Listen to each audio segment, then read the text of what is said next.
эфире телеканала «Итоги дня», в студии Надежда Саханская. Здравствуйте. В начале выпуска об основных темах. Завершился первый день пленарного заседания парламента Якутии. Айсен Николаев выступил с отчетом о результатах деятельности исполнительных органов государственной власти. Защита от пернатой угрозы. В Якутии отработали сценарий борьбы с птичьим гриппом.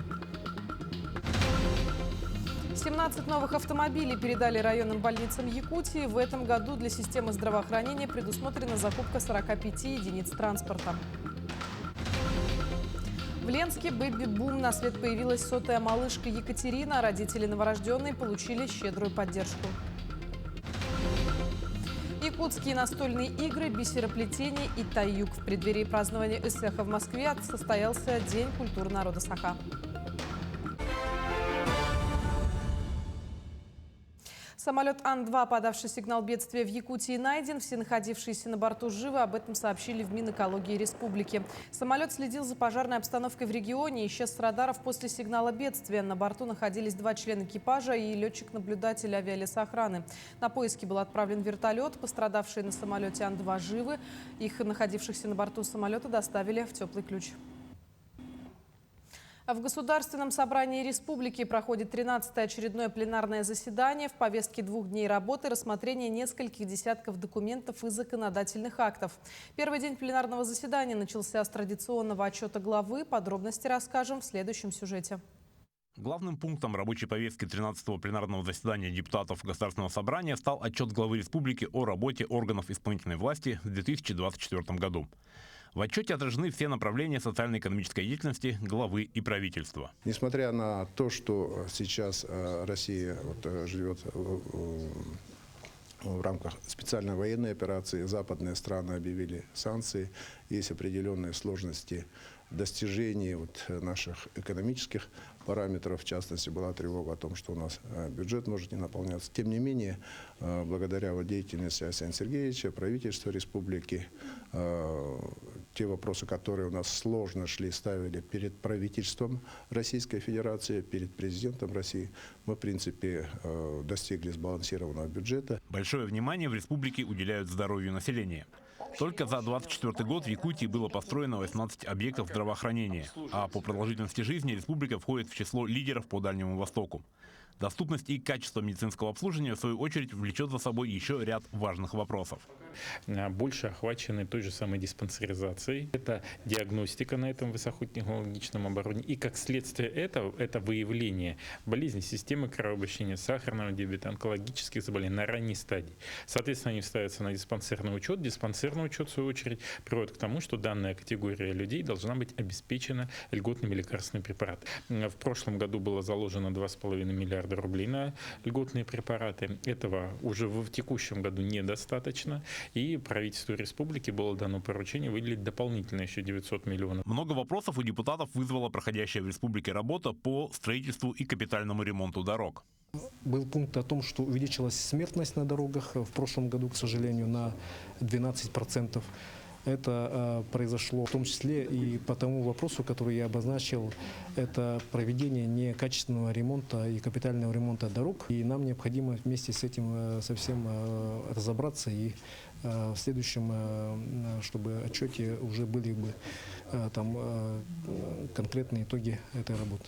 В целом народные избранники приняли отчет о работе главы и правительства.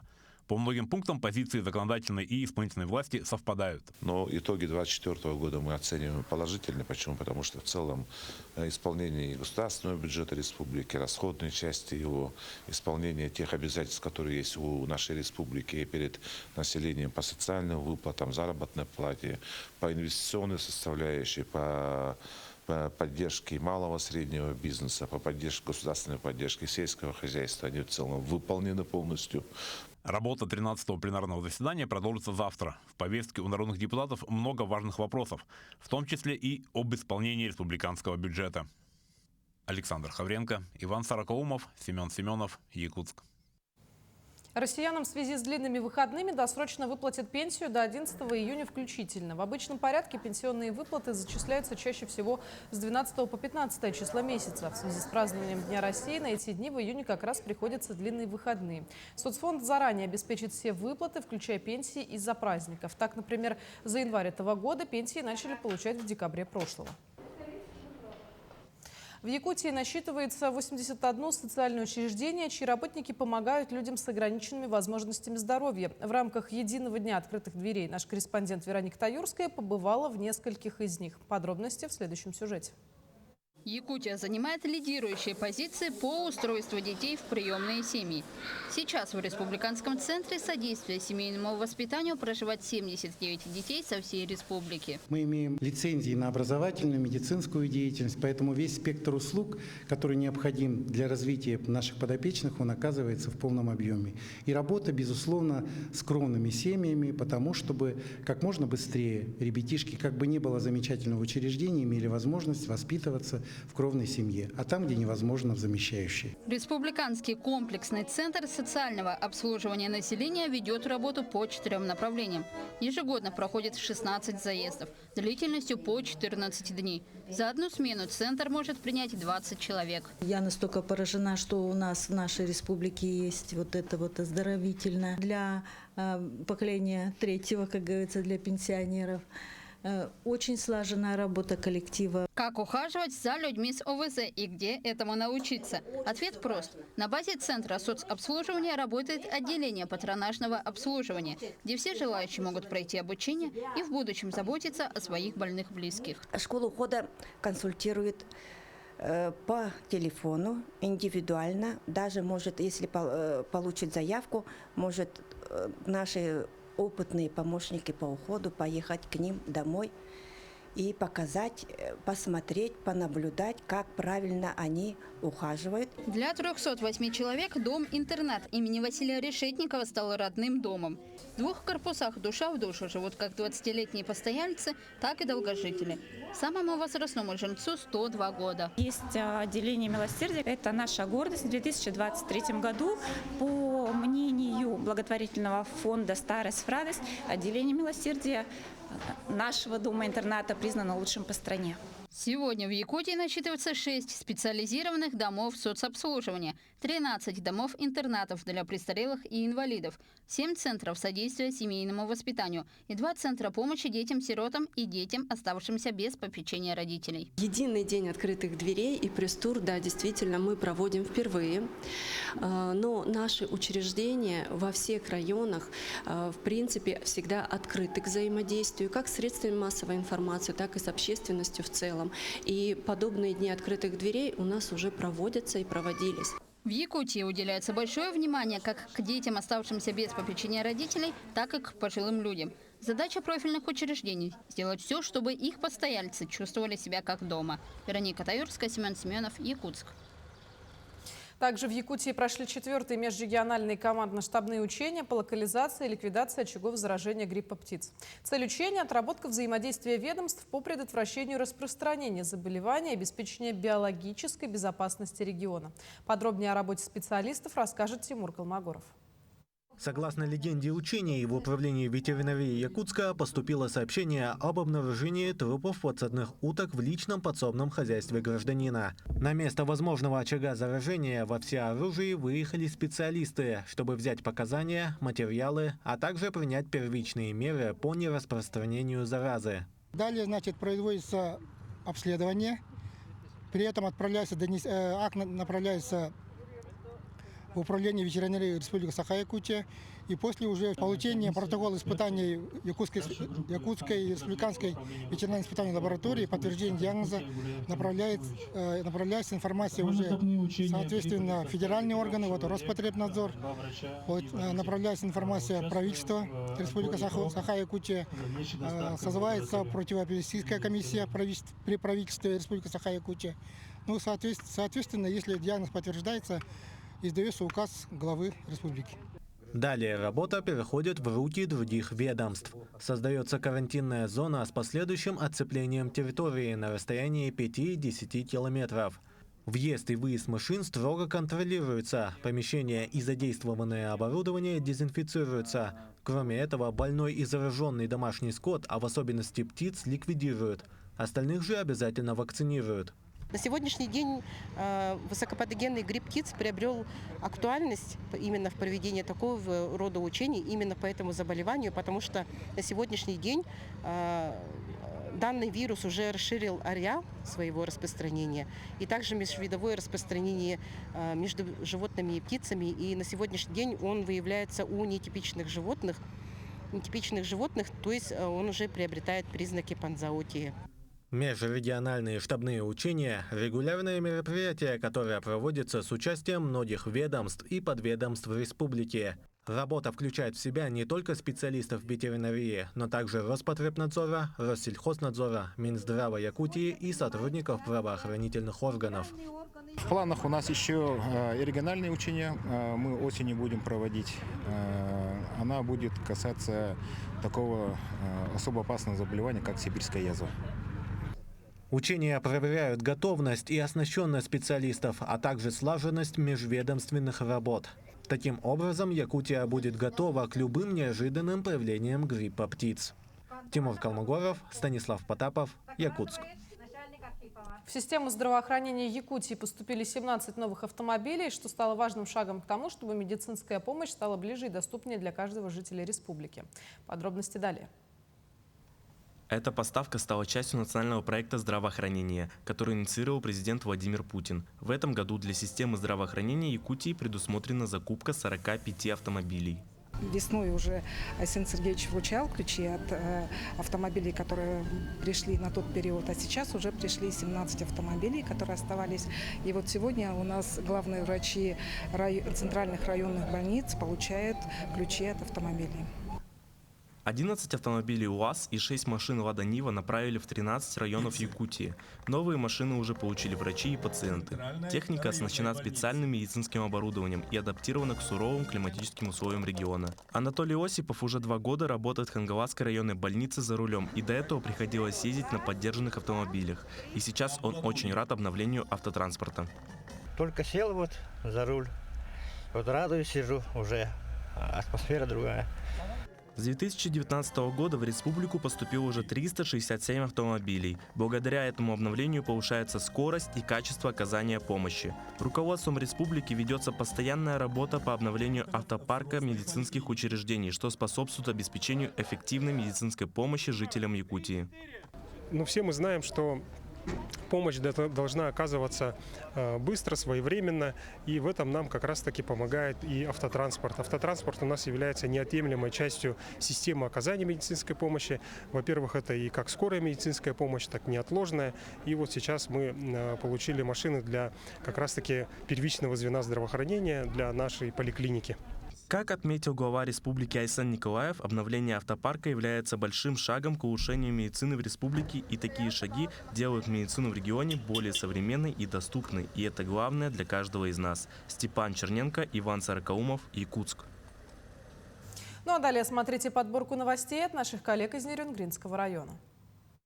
В ближайшие несколько минут мы расскажем о самых значимых событиях Нерюнгринского района за прошедшую неделю. В студии Екатерина Павлова. Здравствуйте.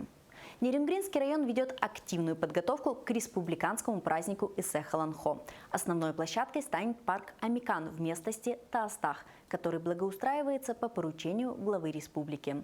В рамках подготовки к празднику строится 16 объектов, необходимых для проведения обрядов и церемоний, а также для организации традиционных конкурсов и спортивных соревнований. Сегодня необходимо всем без исключения приложить максимум усилий, достигнуть максимальной концентрации для того, чтобы мероприятие прошло по-настоящему на высоком организационном уровне, и чтобы Исэх-Халанхо на Нерюнгринской земле стал самым ярким событием в республиканской культурной жизни. Мы для этого приложим максимальные силы, и я уверен, что так и получится.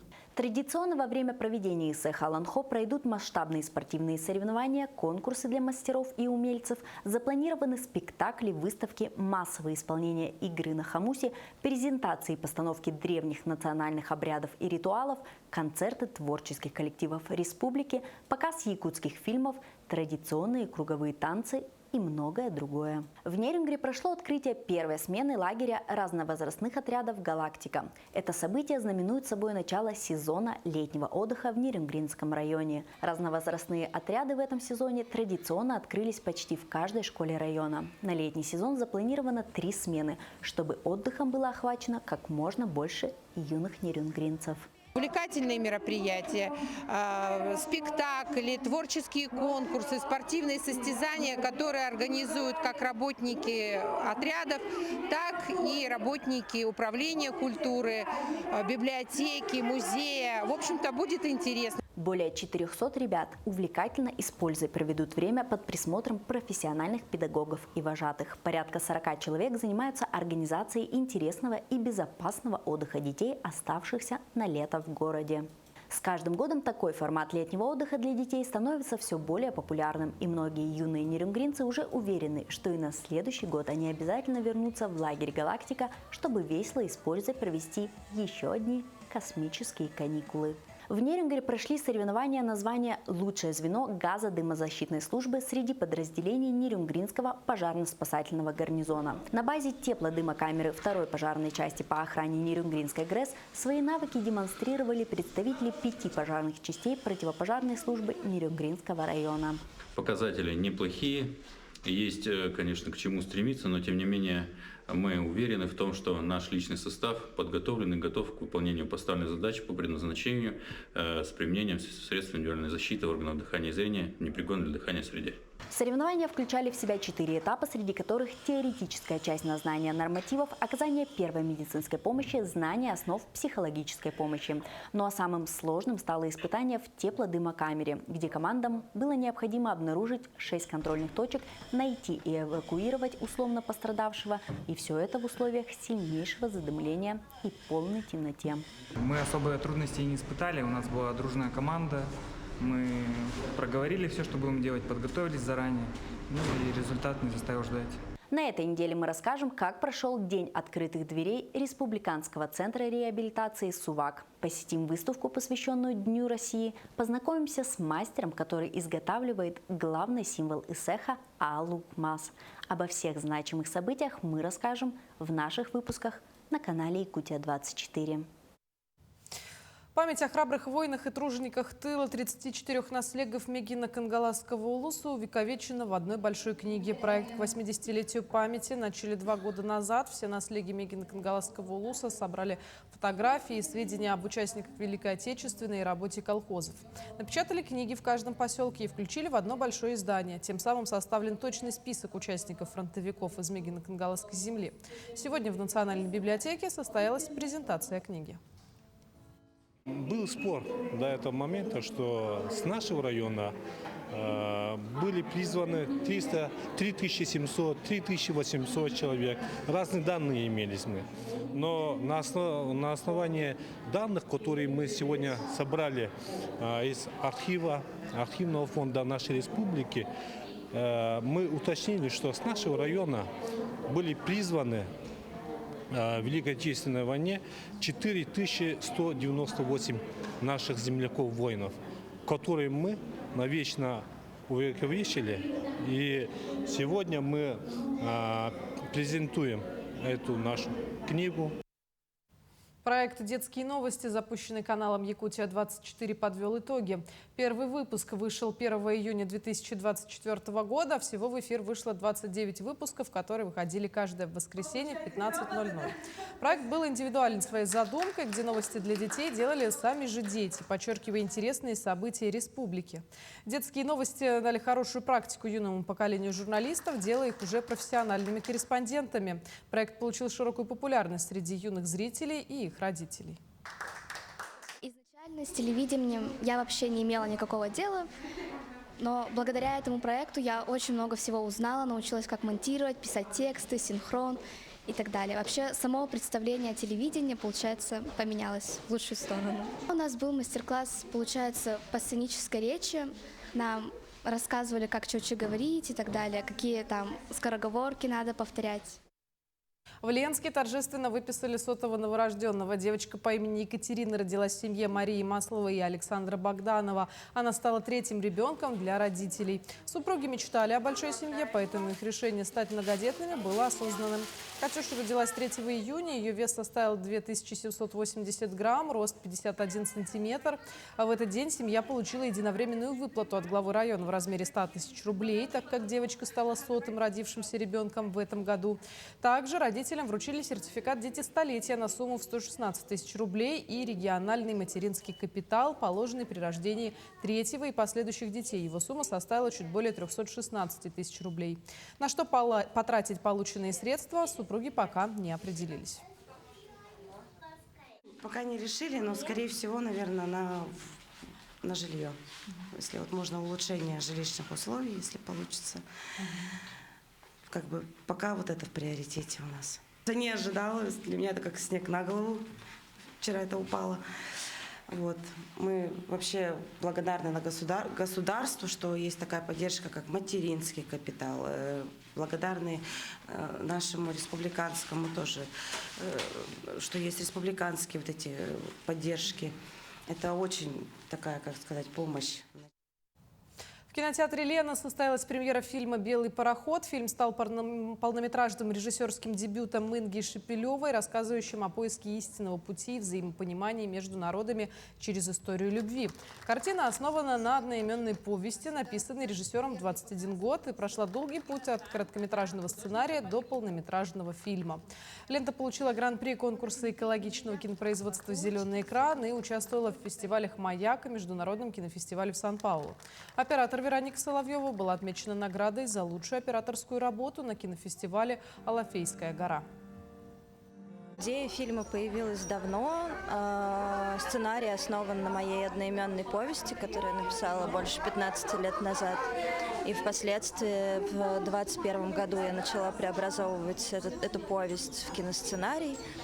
Сначала был короткий метр, он превратился в полный. Потом мы подались на грант Министерства культуры для дебютов. Вот, и получили его, собрали команду и приехали снимать. 12 любителей животных и 14 хвостатых показали семейные образы на конкурсе «Я и мой питомец». Впервые конкурс провели в прошлом году. В этом решили повторить. Участники готовили образ на выход с середины мая. Кто-то продумал единую цветовую гамму нарядов, кто-то внес щепотку национального колорита, а кто-то отдал дань памяти любимым советским мультфильмам. Одним из самых запоминающихся моментов стало появление авторитетной фрэкинбокс с четвероногим Карлсоном на руках. Каждый семейный образ отметили памятными призами от партнеров конкурса. Якутские настольные игры, бисероплетение и таюк. В преддверии празднования Эсэха в Москве состоялся День культуры народа Саха. Он стал частью проекта «Москва. Город мира, дружбы и согласия». На праздник пришли как наши земляки, так и представители других диаспор. Что заинтересовало гостей больше всего, знает Максим Кардозу.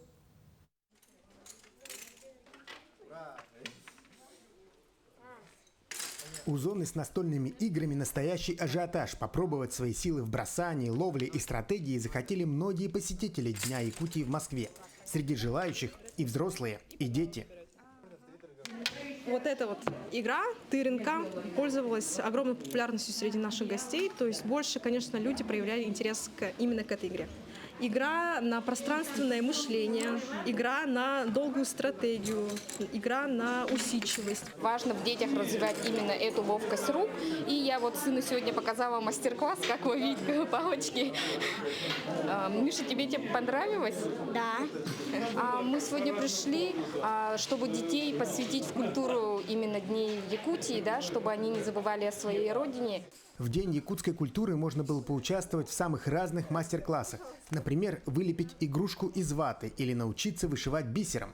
Ну, вот сейчас мы на мастер-классе. Мы плетем оберег солнца, потому что в Якутии поклоняются солнцу, также богине солнца и плодородия. Мне было интересно, поэтому я пришла. Этот праздник стал частью большого столичного проекта «Москва. Город мира, дружбы и согласия». В течение года на площадке Дома национальности проходят мероприятия, посвященные культуре разных народов России. И мы очень верим в то, и это одна из целей нашего проекта, что культуру любого народа важно не только сохранить, но и творчески развивать. И самое главное, передать нашим детям, внукам, правнукам, потому что только в таком условии, при таком условии культура будет жить, народ, язык его будет существовать. Завершился вечер большим концертом с участием якутских артистов.